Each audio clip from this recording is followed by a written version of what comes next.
আমরা এসএসসি পরেও আমরা আমাদের নিজস্ব সার্ভে করবো, তখন আমরা আপনার ডিটেলস বলতে পারবো।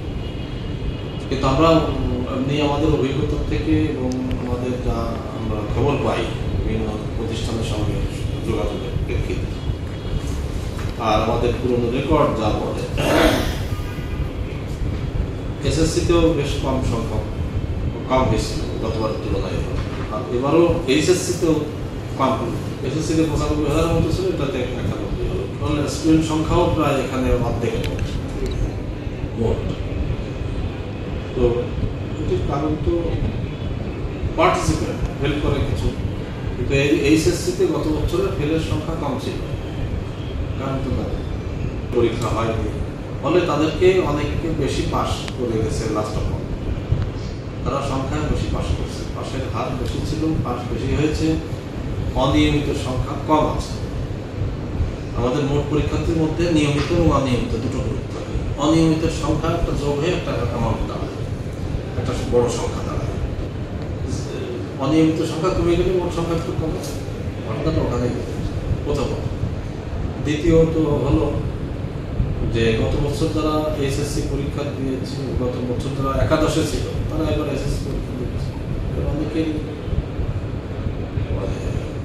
ইনভলভ হয়ে গেছে সাংসারিক কাজে,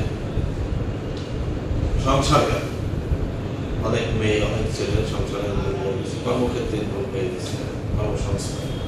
কারণ মূল কারণ হচ্ছে এটা আসলে আর্থিক ব্যাপার, অর্থনৈতিক ব্যাপার। এটার জন্য যদি সরকার তাদের উচ্চ মাধ্যমিক পর্যায় পর্যন্ত যদি সরকার তাদের ব্যয় বহন করে কঠিন আর কি। যাই হোক, এটা সরকার ভেবে রাখবে। সরকার তো আমাদের তো আমরা কাজ হয়েছে তথ্যগুলো সংগ্রহ করা। আমরা এসএসসি লেভেলে আমরা তথ্য সংগ্রহ করেছি, আমরা তথ্যটা কালেকশন করেছি, আমরা সার্ভে করেছি।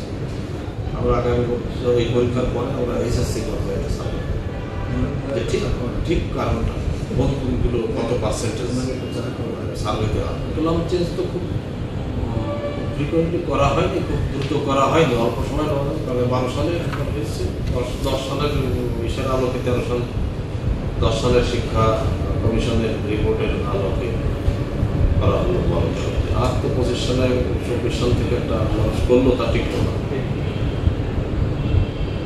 আর পড়ালেখা তো কঠিন হচ্ছে, কঠিন বলতে কি কঠিন না, মানে ব্যয়বহুল হচ্ছে।